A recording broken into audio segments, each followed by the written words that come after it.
Hello student, welcome to this lecture. In this lecture, we are going to discuss PN junction diode as rectifier. But इससे पहले थोड़ा सा अपन discuss कर लेते हैं पीएन जंक्शन डायोड में एक्चुअल में होता क्या है। पीएन जंक्शन डायोड में आपने एक्चुअली ये देखा है कि जैसे ही हम लोग किसी भी डायोड को जब हम लोग फॉरवर्ड बायस में रखते हैं वो करंट को अलाउ करता है, और जब हम लोग उसको रिवर्स बायस में रखते हैं तो वो क्या करता है, करंट को ब्लॉक करता है। अब यहाँ पर हम लोग का टर्म होता है कि पीएन जंक्शन डायोड का यूज़ क्या है, ऐसा करके हम लोग कर क्या लेंगे। तो एक्चुअली में होता क्या है, अगर आप गौर से सोचोगे या फिर आप जानते होंगे कि हम लोग ऑल्टरनेटिंग करंट पढ़े थे। ऑल्टरनेटिंग करंट में हम लोग देखते थे कि ऑल्टरनेटिंग करंट को यूज़ करने का बहुत सारा बेनिफिट्स था। जैसे ऑल्टरनेटिंग करंट के वैल्यू को आप अप एंड डाउन कर सकते हैं, वोल्टेज को बढ़ा सकते हैं, कम कर सकते हैं with the help of transformer, जो डीसी में नहीं होता है। ओके, ऑल्टरनेटिंग करंट को आप लॉन्ग डिस्टेंस तक भेज सकते हो। ऑल्टरनेटिंग करंट में आप बिना पावर लॉस या बिना एनर्जी लॉस किए with the help of inductor और कैपेसिटर आप पावर कंजम्पशन को कम कर सकते हो। ये सारी चीज़ें आप कर सकते हो हम लोग का ऑल्टरनेटिंग करंट में। लेकिन प्रॉब्लम ये आता है कि एंड प्रोडक्ट में हम लोग जब ऑल्टरनेटिंग करंट को यूज़ करते हैं तो उसको डायरेक्ट करंट में बदलना पड़ता है।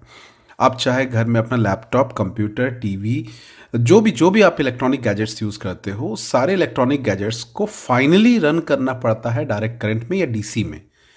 तो प्रॉब्लम ये आता है कि डीसी के साथ आपको पता है इश्यू है, इसलिए हम डीसी को डायरेक्ट यूज़ नहीं कर सकते, क्योंकि डीसी में आपको अपन पता है ना तो वोल्टेज बढ़ा सकते हैं ना तो कम कर सकते हैं।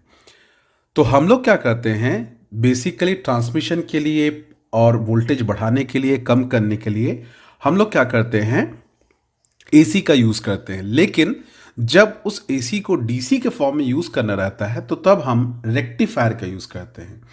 तो रेक्टिफायर क्या होता है, it is a device which converts AC into DC, एकदम जनरल फॉर्म में। ठीक है, इट इज़ अ डिवाइस, इसको चाहो तो आप ऐसा लिख सकते हो, it is a device. Okay, it is a device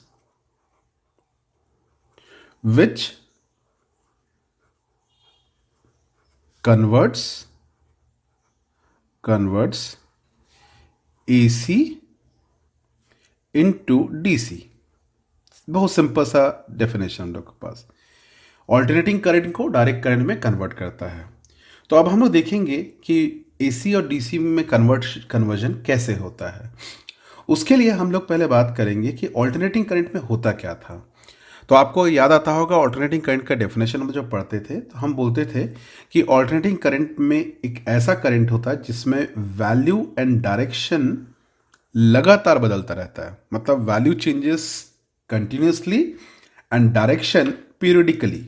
मतलब टाइम के साथ देखोगे, एक बार करंट का वैल्यू बढ़ता है, फिर कम होता है, फिर करंट अपना डायरेक्शन को बदल लेता है, फिर उस उल्टा डायरेक्शन में फिर फ्लो होता है, फिर अपना वैल्यू कम होता है, और इस प्रकार से आपको ये दिखता है। ऑल्टरनेटिंग करंट का जो ग्राफिकल रिप्रेजेंटेशन होता है कुछ इस प्रकार से होता है, वैल्यू बढ़ता है, कम होता है, जीरो होता है, फिर नेगेटिव डायरेक्शन में फ्लो होता है, नेगेटिव डायरेक्शन में बढ़ता है, फिर जीरो होता है, और ये प्रोसेस चलता है ऑल्टरनेटिंग करंट में। और आपको पता है कि जब प्योर डीसी की बात करते हैं तो डीसी में ना तो आपका वैल्यू चेंज होगा, ना ही हमारा पोलैरिटी चेंज होगा, कुछ भी नहीं होगा। तो मतलब उसका अगर ग्राफ बनाओगे तो you must suppose to get this type of graph, एकदम टाइम एक्सिस के पैरेलल ग्राफ आपको मिलना चाहिए। तो this is a pure DC, ये है हमारा प्योर डीसी। ओके, अब सवाल उठता है कि हम लोग रेक्टिफायर में कैसे यूज करेंगे, एसी को डीसी में कैसे कन्वर्ट किया जाए। तो रेक्टिफायर को ब्रॉडली हम लोग डिवाइड करते हैं, एक होता है हाफ वेव रेक्टिफायर और एक होता है फुल वेव रेक्टिफायर। तो चलिए हम लोग एक एक करके दोनों रेक्टिफायर को समझते हैं हम लोग। अब देखते हैं हम लोग यहाँ पर हाफ वेव रेक्टिफायर।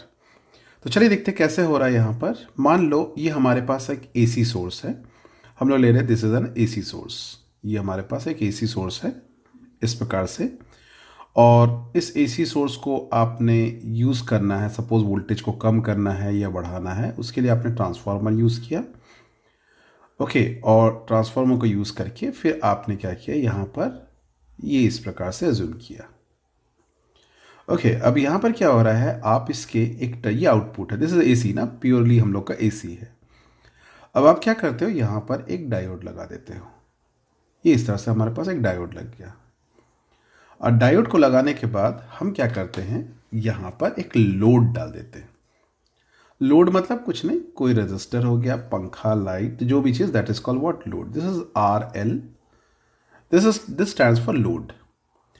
अब आप अगर इनपुट का वैल्यू देखोगे तो इनपुट क्या दिखेगा आपको और आउटपुट क्या दिखेगा, दोनों के लिए आप एक पैरेलल ग्राफ बनाओगे, पैरेलल डायग्राम बनाओगे। तो पैरेलल डायग्राम बनाने का मतलब क्या हो रहा है, ये आपने ऐसा ले लिया और साथ में आपने यहाँ पर इसी के साथ एक और बना दिया। हम लोग क्या कर रहे हैं, इनपुट और आउटपुट को स्टडी करेंगे साथ में और देखेंगे आपको रिजल्ट क्या मिलता है।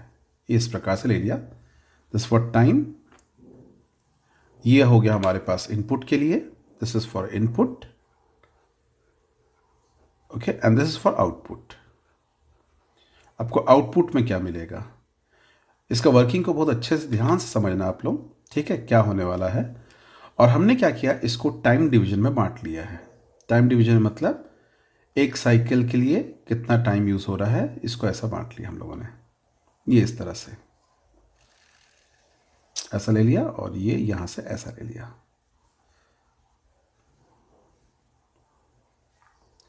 इस तरह से हम लोग इसको ले रहे हैं, ऐसा ले रहे हैं हम लोग, ठीक।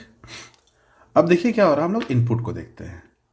अगर आप इनपुट को देखोगे तो इनपुट आपका ऐसा ले रहे हैं हम लोग, प्लस, फिर यहां से रहा माइनस, फिर प्लस, फिर माइनस, और इस तरह से। मतलब क्या हो जा रहा है आपका, एक बार ये वाला प्लस हो रहा है तो ये वाला टर्मिनल तब माइनस हो जाएगा, और एक बार ये वाला टर्मिनल प्लस हो जाएगा तो ये वाला टर्मिनल माइनस हो जाएगा। यही होता है आपको अल्टरनेटिंग करंट में, बार बार पोलैरिटी क्या होते रहता है, चेंज होता रहता है।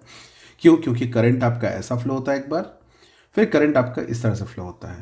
मतलब अल्टरनेटिंग करंट में करंट कुछ इस प्रकार से फ्लो होता है, बेसिकली अल्टरनेटिंग करंट में ऐसी फ्लो होता है, मतलब इनपुट में यही करंट आ रहा है। लेकिन आउटपुट रिजल्ट, ये डायोड लगाने के बाद आउटपुट रिजल्ट में थोड़ा सा चेंज आ जाएगा। अब वो कैसे चेंज आएगा उसको थोड़ा सा देखते हैं हम लोग। देखिए क्या होने वाला है, जब हमारा ये वाला टर्मिनल को मैं लेता हूं ए, ओके, ये वाला टर्मिनल को लेता हूं, ये वाला टर्मिनल पॉजिटिव, मैं इसी टर्मिनल के बारे में बात कर रहा हूं, ध्यान रखिए। ये टर्मिनल जो पॉजिटिव हुआ तो ऑब्वियसली ये वाला टर्मिनल क्या हो जाएगा, नेगेटिव। तो देखिएगा हमारा जो डायोड है, वो डायोड आपका क्या है, देखिएगा डायोड का जो पी साइड है पॉजिटिव से जुड़ा हुआ है, और डायोड का जो एन साइड है वो देखोगे नेगेटिव से जुड़ा होगा। तो इस सिचुएशन में डायोड फॉरवर्ड बायस्ड में होगा, और आपको अच्छे से पता है कि फॉरवर्ड बायस्ड में डायोड करंट को कंडक्ट करता है। तो इसलिए ये जब पॉजिटिव दिखा रहा हूं मतलब ये पॉजिटिव है, ये नेगेटिव है, और जब ये वाला नेगेटिव दिखा रहा हूं मतलब ये वाला नेगेटिव है, ये वाला पॉजिटिव है। बार बार पोलैरिटी चेंज हो रहा है। तो जब ये पॉजिटिव होगा और ये वाला नेगेटिव होगा तब डायोड कंडक्ट करेगा, तो करने के कारण आपको आउटपुट में रिजल्ट मिलेगा। लेकिन जब ये वाला पार्ट पॉजिटिव होगा और ये वाला नेगेटिव होगा तब देखिएगा डायोड का जो आपका पी साइड है वो नेगेटिव टर्मिनल से जुड़ा हुआ है, और एन साइड जो है देखोगे वो पी से जुड़ा हुआ, तो मतलब ये रिवर्स बायस में है। रिवर्स बायस में किसी भी प्रकार का कोई करंट नहीं फ्लो होगा, मतलब ये वाला जो टाइम इंटरवल है, इस टाइम इंटरवल में डायोड करंट के फ्लो को ब्लॉक कर देगा। फिर नेक्स्ट हाफ साइकिल में ये वाला पॉजिटिव होगा, ये वाला नेगेटिव होगा, तो डायोड फिर से करंट को कंडक्ट करेगा, तो फिर से आपको रिजल्ट मिलेगा। और फिर नेक्स्ट हाफ साइकिल में ये वाला पॉजिटिव हो जाएगा, ये वाला नेगेटिव हो जाएगा, डायोड रिवर्स बायस में हो जाएगा, तो ब्लॉक हो जाएगा।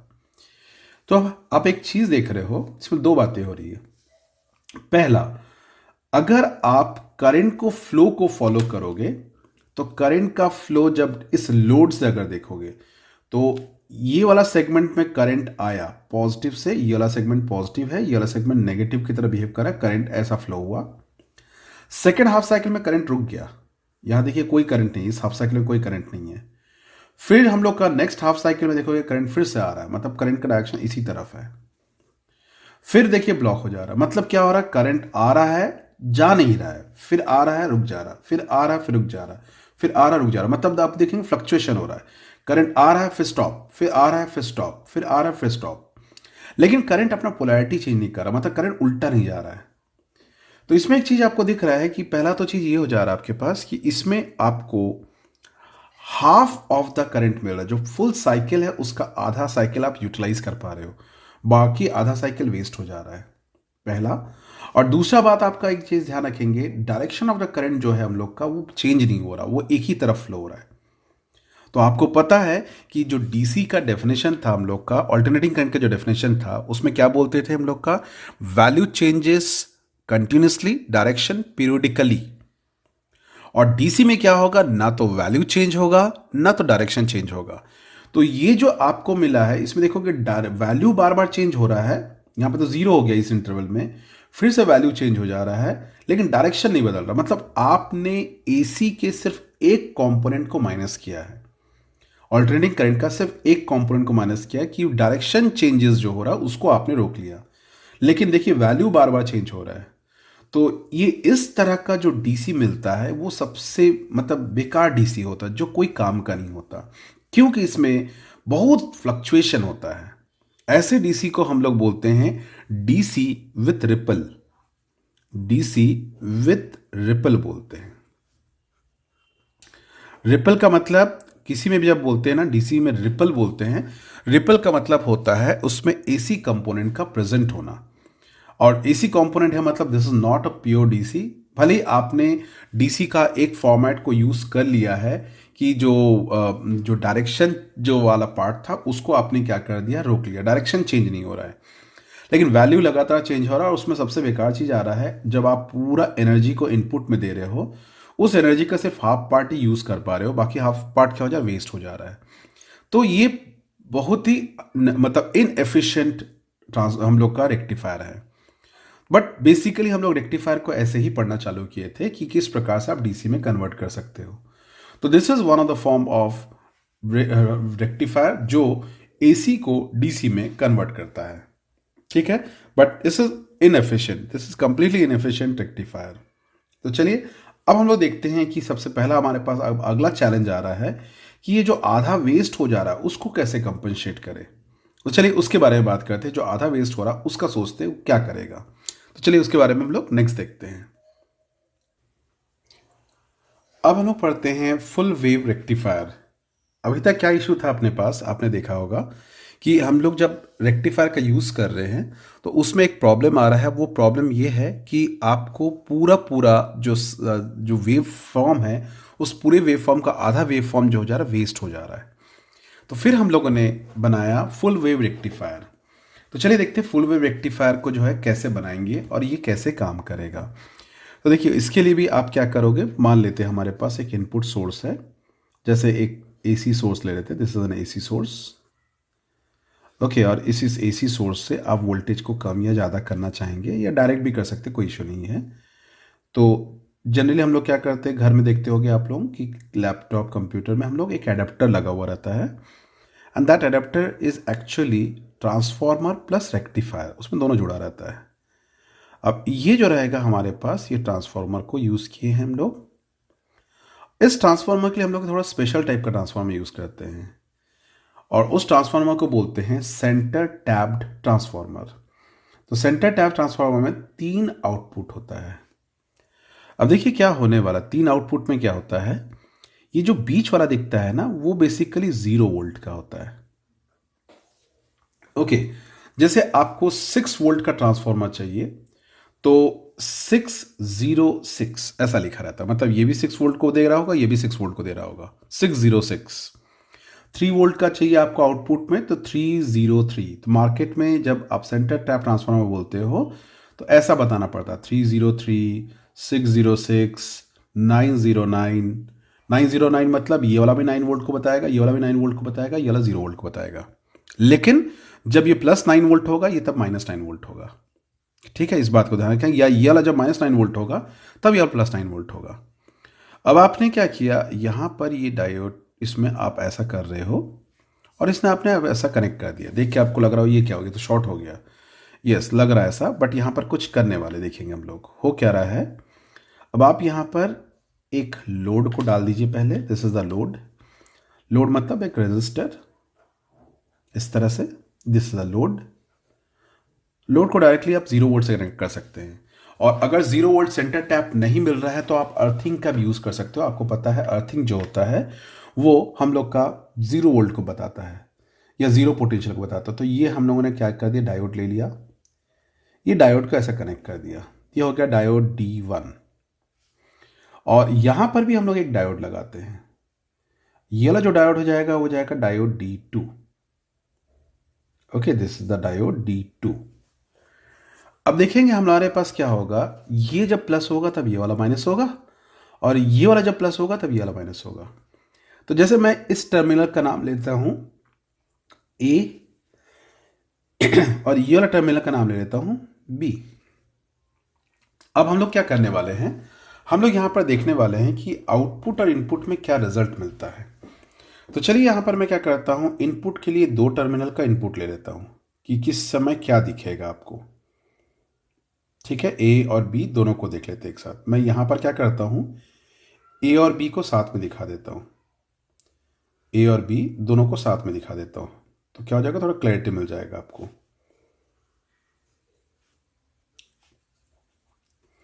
ये इनपुट ए का इनपुट और ये बी का इनपुट।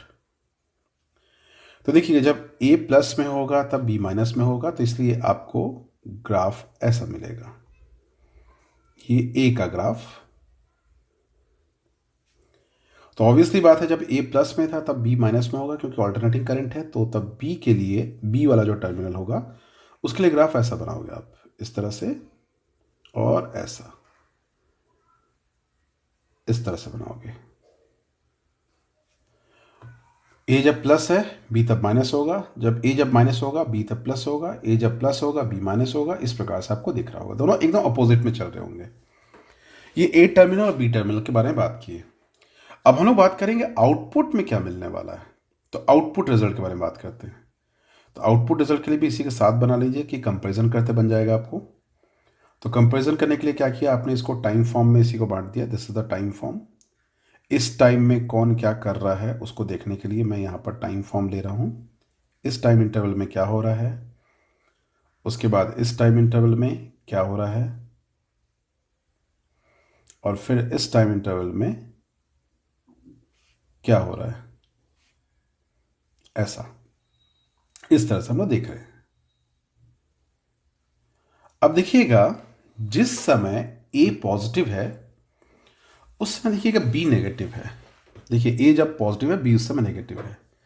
तो अब आप एक चीज देखिएगा, डायोड का पी साइड जो है वो हम लोग का पॉजिटिव से जुड़ा हुआ है, और एन साइड जो है ये यहां पर तुम्हारा 0 वोल्ट से जुड़ा हुआ है।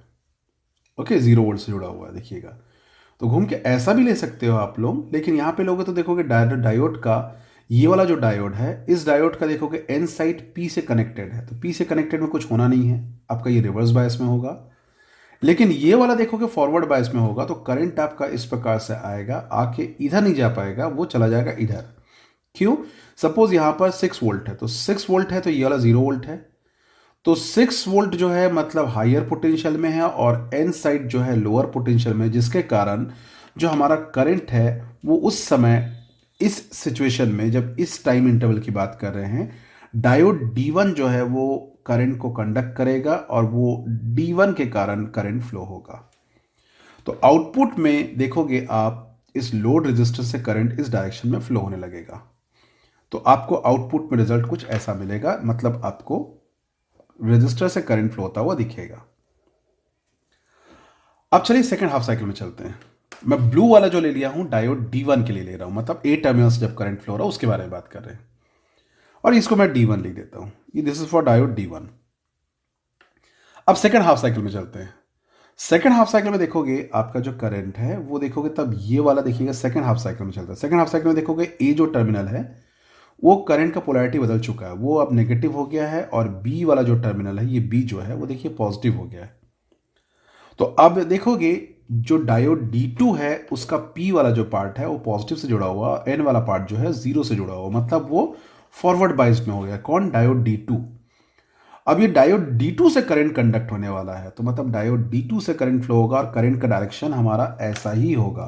तो देखिए मैं ग्रीन वाला जो ले रहा हूं वो डायोड D2 के लिए ले रहा हूं, तो आपको डायोड D2 से करंट फ्लो होता हुआ दिखेगा। अब करंट का डायरेक्शन देखिए वही है, तो ये आपको मिला ऐसा, दिस इज फॉर D2।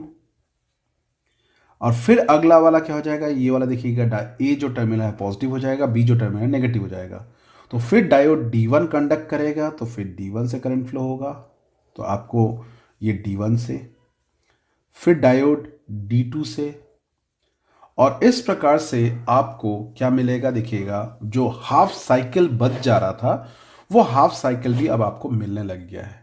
तो this is now known as what, full wave rectifier. Okay, but यहां पर सबसे जो अभी भी आपको जो सेटिस्फाई नहीं कर पा रहा है वो ये है कि सर आपने तो डीसी बताया था, कुछ ऐसा होता है, इस तरह से होगा, तो ये कहाँ, ये तो आपको वेवी वेवी आ रहा है। तो एकदम सही आपने सोचा, यहाँ पर एक वेवी आ रहा है, दैट मीन्स आपने सिर्फ एक चीज को खत्म कर पाए हो कि डायरेक्शन जो चेंज हो रहा था इस रेजिस्टर के अक्रॉस, देखिए करंट का डायरेक्शन एक ही तरफ फ्लो हो रहा है, तो direction of flow of current को आपने क्या कर लिया, बस कंट्रोल कर लिया, लेकिन जो वैल्यू जो है वो बार बार अभी भी चेंज हो रहा है, और वो वैल्यू जो है उसको अपन को कैसे मैनेज करना है वो हमारे लिए सबसे बड़ा चैलेंज, अगला चैलेंज है। तो चलिए उस चैलेंज को अपन देखेंगे अभी फिलहाल। तो मतलब इसमें भी अभी भी रिपल है। क्यों रिपल है, क्योंकि इसमें अभी भी एसी कंपोनेंट है, और एसी कंपोनेंट आपको पता है, एसी कंपोनेंट का मतलब क्या हो रहा है, बार बार इसमें वैल्यू चेंज हो रहा है, तो वैल्यू चेंज होना मतलब एसी का अभी भी पार्ट इसमें बचा हुआ है। ठीक है, तो ये कुल मिला के हमारे पास एक फुल वेव रेक्टिफायर को हम लोगों ने देख लिया। अब इसको कैसे मैनेज करेंगे उसके बारे में बात करेंगे। एक और रेक्टिफायर होता है, मैं उसको भी बता दे रहा हूं। जैसे आपको सेंटर टैप ट्रांसफार्मर नहीं मिलता है तो अब आप एक काम कर सकते हो, तब आप एक और चीज कर सकते हो, इसी डायग्राम को मैं मॉडिफाई करके बता रहा हूं आपको, कि ये हमारे पास इस तरह से ले लिया, ये हमारे पास input, okay this is the input, ये ऐसा ले लिया, और सपोज हमारे पास सेंटर टैप ट्रांसफार्मर नहीं है, 3 टर्मिनल वाला ट्रांसफार्मर नहीं है, तो कोई दिक्कत नहीं, आप एक काम करिए, 2 टर्मिनल वाला ही ट्रांसफार्मर लीजिए और दोनों टर्मिनल में डायोड लगा दीजिए, और उसके बाद क्या कीजिए, दोनों को कनेक्ट कीजिए, कनेक्ट करके जो लोड रेजिस्टेंस है उसको ऐसा कनेक्ट कर लीजिए, और लोड रेजिस्टेंस के लिए 0 वोल्ट चाहिए था ना, जैसे यहां पर मैं 0 वोल्ट देखा था, तो 0 वोल्ट नहीं मिल रहा था, कोई दिक्कत नहीं, आप अर्थिंग से कनेक्ट कर दीजिए। तो देखिए ये भी आपका एक फुल वेव रेक्टिफायर की तरह काम करेगा, एग्जैक्टली इसके जैसा काम करेगा। एक और रेक्टिफायर होता है जो बेसिकली आपके स्कूल के सिलेबस में नहीं है, बट मैं आपको बता दे रहा हूं उसको भी कैसे करते हैं, उसको कहते हैं bridge rectifier. Just for information आप उसको याद रखिए, ब्रिज रेक्टिफायर, रेक्टिफायर।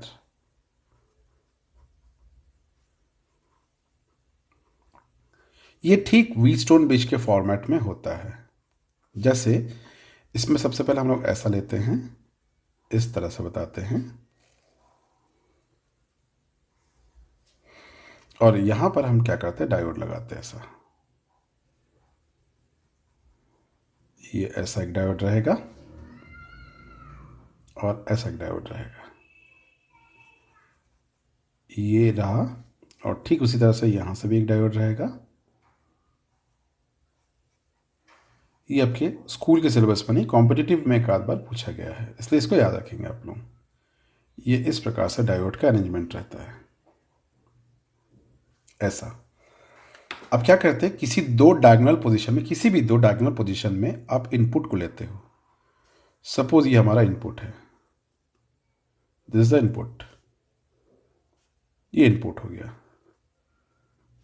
किसी भी दो डायगोनल टर्मिनल में इनपुट को लगा दीजिए, और दूसरा जो डायगोनल पोजीशन है वो आउटपुट के लिए काम करता है, तो ये आउटपुट के लिए ले लिया आपने, ये लोड हो गया, लोड रेजिस्टेंस, और इसे भी आप ऐसा कनेक्ट कर दोगे। अब क्योंकि यहां पर ये थोड़ा सा मेरे को दिखाना, तो ये जंपर यूज कर रहे हैं हम लोग। जंपर मतलब ये वायर उससे कनेक्टेड नहीं है, रेड वाले से कनेक्टेड नहीं है, दिखाने के लिए है। तो ये जो बन गया, this is also a full wave rectifier, इसे हम लोग ब्रिज रेक्टिफायर कहते हैं। तो कमर्शियली मार्केट में जो भी डिवाइस होता है उस डिवाइस में हम लोग ब्रिज रेक्टिफायर का ही यूज़ करते हैं। नॉर्मली ब्रिज रेक्टिफायर मिलता है, क्योंकि सेंटर टैप ट्रांसफार्मर जो होता है वो थोड़ा सा एक्सपेंसिव होता है। छोटे मोटे डिवाइस के लिए आप उसको यूज़ कर सकते हो, बट बड़े डिवाइस के लिए आप लोग क्या करते हो, बड़े लेवल पे हम लोग ब्रिज रेक्टिफायर का ही यूज़ करते हैं। तो मतलब कुल मिला के रेक्टिफायर ने क्या किया हमारा, लेकिन ध्यान रखेंगे इसमें भी वही पार्ट आ रहा है कि ये वाला प्रॉब्लम सॉल्व नहीं हो रहा। जो आपको रिपल मिल रहा है ना, कि उसमें थोड़ा सा एसी कंपोनेंट बचा हुआ, फ्लक्चुएशन बचा हुआ है, वो फ्लक्चुएशन को मैनेज नहीं कर पा रहे। तो उसको मैनेज करने के लिए क्या किया जाए, तो उसके लिए हम लोग पढ़ते हैं कुछ फिल्टर सर्किट पढ़ते हैं। अब देखिए हम लोग पढ़ रहे हैं फिल्टर सर्किट। अब बोलोगे फिल्टर सर्किट होता क्या है। फिल्टर सर्किट एक्चुअली में क्या होता है कि जब आप रेक्टिफायर लेते हो, चाहे फुल वेव रेक्टिफायर लो चाहे हाफ वेव रेक्टिफायर लो, जो आपको डीसी मिलता है वो हम लोग का प्योर डीसी नहीं होता है। उस डीसी में कुछ एसी के कंपोनेंट होते हैं जिसको हम लोग बोलते हैं उसमें रिपल होता है। ना how to eliminate that ripple और दैट एसी कंपोनेंट। तो पहले तो ये क्लियर कर देता हूं, आप पूरी तरह से एसी कंपोनेंट को आप रिमूव नहीं कर सकते, बट आप कम कर सकते हो। और उसको कम करने के लिए हम लोग क्या यूज करते हैं, फिल्टर सर्किट यूज करते हैं। अब फिल्टर सर्किट क्या होता है, जो आउटपुट में आपको जो एसी मिलता है आफ्टर रेक्टिफायर, आप उस जगह पर फिल्टर को यूज करते हो। अब आपको लग रहा होगा फिल्टर में क्या खास चीज यूज किया जाता होगा, कुछ खतरनाक टाइप का चीज यूज किया जाता है। कुछ भी यूज नहीं होता। अब क्या करते हैं हम लोग फिल्टर के लिए कोई बहुत एक्स्ट्रॉर्डनरी कोई गैजेट्स यूज नहीं करते। हम लोग ने जो पढ़ा है उसी चीज को यूज करेंगे, जिसमें आप एक चीज को जानते हो दैट इज ए कैपेसिटर, और दूसरा जो कंपोनेंट आप जानते हो दैट इज ए इंडक्टर। अब आपको एक चीज पता होगा, अगर ध्यान में आपको आता होगा, कैपेसिटर जो होता है एसी को या हाई फ्रीक्वेंसी एसी को पास करता है, और लो फ्रीक्वेंसी एसी या फिर जो डायरेक्ट करंट उसको ब्लॉक करता है, इसलिए इसको हाई पास फिल्टर कहते थे। और जो इंडक्टर होता है वो क्या करता है, एसी को ब्लॉक करता है, डीसी को अलाउ करता है, इसलिए इसको लो पास फिल्टर कहते थे। तो इसीलिए क्या होता है कि हम लोग कभी भी फिल्टर सर्किट में जब भी हम लोग यूज करते हैं, तो जो लोड होता है, जो आउटपुट में जो लोड रहता है, इस लोड के पैरेलल में आप क्या लगा देते हो, कैपेसिटर लगाते हो। कैपेसिटर को हमेशा पैरेलल में लगाया जाता है, ओके। और जो इंडक्टर होता है उसको हमेशा सीरीज में लगाया जाता है। मतलब आपको अगर कभी ऐसा सिचुएशन आता है कि आपने रेक्टिफायर से आपको आउटपुट मिला, मतलब ये इधर वाला पार्ट रेक्टिफायर है, ये रेक्टिफायर है। रेक्टिफायर ने क्या किया, फुल रेक्टिफायर है, ओके।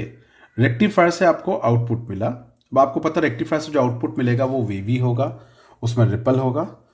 और उसके बाद हम लोग क्या करेंगे, मान लेते हैं आपने क्या किया, ये डायरेक्ट लोड में डाल दिया। लोड मतलब जो भी चीज़ को आप रन करना चाहते हैं, ये लोड रहा। तो आपको पता लोड में क्या मिलेगा, प्योर डीसी तो मिलने से रहा। तो तब हम क्या करते हैं, यहाँ पर इसको डीसी को एसी कंपोनेंट को फिल्टर करने के लिए आप कैपेसिटर को यूज करते हो पैरेलल में। जैसे आप कैपेसिटर को पैरेलल में यूज करते हो तो कैपेसिटर क्या करता है देखिएगा।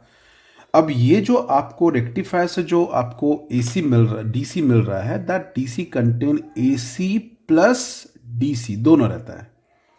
उसमें थोड़ा सा एसी कंपोनेंट भी होता है। तो वो क्या करता है, कैपेसिटर जो होता है वो एसी कंपोनेंट को अपने में से बाईपास कर देता है, डीसी कंपोनेंट को क्या करता है, ब्लॉक करता है, जिसके कारण डीसी कंपोनेंट इधर आ जाता है, लोड से फ्लो होता है। तो इसलिए क्या हो जाता है, हम लोग का जो फिल्टर होता है वो हम लोग का इस तरह से काम कर रहा है। यही चीज अगर आपको मान लेते हैं इंडक्टर को यूज करना है, तो तब आप ऐसा करोगे। सपोज ये हमारे पास रेक्टिफायर है, ये अपने पास इनपुट, ये एसी है, this is a pure AC, ये हमारे पास प्योर एसी है। This is the full wave rectifier, मैं शॉर्ट में लिख रहा हूं FWR, फुल वेव रेक्टिफायर। अब आपको जो आउटपुट मिलेगा, ये आउटपुट मिला। आपको पता है इस आउटपुट में आपको जो मिलेगा प्योर डीसी नहीं मिलने वाला है। तो हम लोग क्या करते हैं, जो लोड होता है, लोड के सीरीज में हम लोगों ने क्या लगा दिया, एक इंडक्टर लगा दिया। अब यहां पर भी वही केस होने वाला है, जो आउटपुट मिलेगा उस आउटपुट में आपको एसी डीसी दोनों मिलेगा, लेकिन जो इंडक्टर है वो क्या करेगा, एसी को क्या करेगा, ब्लॉक करेगा, डीसी को अलाउ करेगा। तो लोड से आपको क्या पास होगा, डीसी पास होगा। लेकिन यहां पर एक बात ध्यान रखना, ये प्योर डीसी अभी भी नहीं जाता है, इसमें अभी भी थोड़ा सा रिपल होता है। बट हाँ, आपको जो आउटपुट रिजल्ट मिलता है, जो पहले आपको वेव वेव टाइप का मिल रहा था, वो एग्जैक्टली वेव नहीं मिलता, अब आपको थोड़ा सा ऐसा टाइप का मिलता है, कुछ इस तरह से मिलता है। ठीक है, मिलना चाहिए था स्ट्रेट लाइन, बट वो एग्जैक्टली स्ट्रेट लाइन नहीं मिलता। बाद में कई बार ऐसा भी होता है इन फिल्टर्स का यूज़ किया जाता है, इनका कॉम्बिनेशन का भी यूज़ किया जाता है। मतलब जैसे कई बार होता है एक पाई सेक्शन फिल्टर होता है जिसको बोलते हैं पाई सेक्शन फिल्टर। पाई सेक्शन फिल्टर, इस पाई सेक्शन फिल्टर में क्या होता है, आप इस तरह से यूज करते हो, आउटपुट में एक इंडक्टर और दो कैपेसिटर को आप यूज करते हो इस तरह से। ये रहेगा हमारा पाई सेक्शन फिल्टर। मतलब यहां से फुल वेव रेक्टिफायर से आपको आउटपुट मिला और ये आउटपुट को आप लोड में डालने से पहले आप ऐसा फिल्टर लगा देते हो। तो देखिएगा ये एक पाई की तरह देखिएगा, इस तरह से दिखता है। तो ऐसा भी यूज कर सकते हो कॉम्बिनेशन में। इसमें एल सेक्शन फिल्टर भी होता है, कैसा भी होता है, एल सेक्शन फिल्टर भी होता है। एल सेक्शन, तो एल सेक्शन में क्या होगा, फिर से वही फुल वेव रेक्टिफायर सब मिला, ऐसा आया, ये रहा फुल वेव रेक्टिफायर, उससे आपको आउटपुट मिला। उस आउटपुट में आप क्या करते हो, एक कैपेसिटर लगा देते हो पैरेलल में, और साथ में आप एक इंडक्टर भी लगा देते हो सीरीज में, और ये रहा हमारे पास लोड। तो ये जो दिख रहा है this is your L section filter. तो मतलब कुछ नहीं है, फिल्टर इनका कॉम्बिनेशन के लिए यूज होता है, बट इतना डिटेल्स में, इतना डेप्थ में आप लोगों के सिलेबस में फिल्टर है नहीं। मैं सिर्फ आपको इसलिए बता दिया क्योंकि ये कई बार कॉम्पिटिटिव एग्जाम में पूछा गया है कि what is pi section filter. Pi section filter में क्या होता है, दो कैपेसिटर एक इंडक्टर, दो इंडक्टर एक कैपेसिटर, कैपेसिटर पैरेलल में होता है, इंडक्टर सीरीज में होता है, ऐसा कई सारी चीज़ों क्वेश्चन को पूछा जाता है। मोस्ट ऑफ द क्वेश्चन इसमें थियोरेटिकली पूछा जाता है, तो इसलिए थोड़ा सा आप अवेयर रहेंगे। तो ये था हम लोग का पीएन जंक्शन डायोड का एप्लीकेशन। अब नेक्स्ट लेक्चर में हम लोग देखेंगे कि किस प्रकार से हम लोग जो जीनर ब्रेकडाउन है और एवरेज ब्रेकडाउन है उसको समझते हुए जीनर ब्रेकडाउन और जीनर डायोड, और साथ में हम लोग सोलर फोटो डायोड और लाइट एमिटिंग डायोड के एप्लीकेशन को समझेंगे। ठीक है, so till then bye, take care.